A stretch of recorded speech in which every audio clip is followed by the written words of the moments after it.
तात्यासाहेब केतकर म्हणायचे की महाराजांच्याकडे देहात असताना आल्यावर वार, तिथी, महिना, एकादशी एक नाही याचा सगळा विसर पडायचा.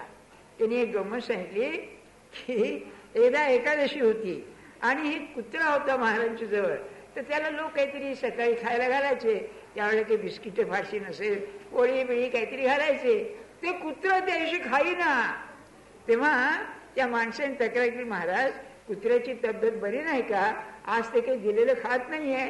तर महाराज हसले, म्हणाले कुत्रा आपल्यापेक्षा शहाणा आहे, आज एकादशी आहे म्हणाले. हा काय आहे नाही म्हणजे काय महाराजांचा अंमल असेल.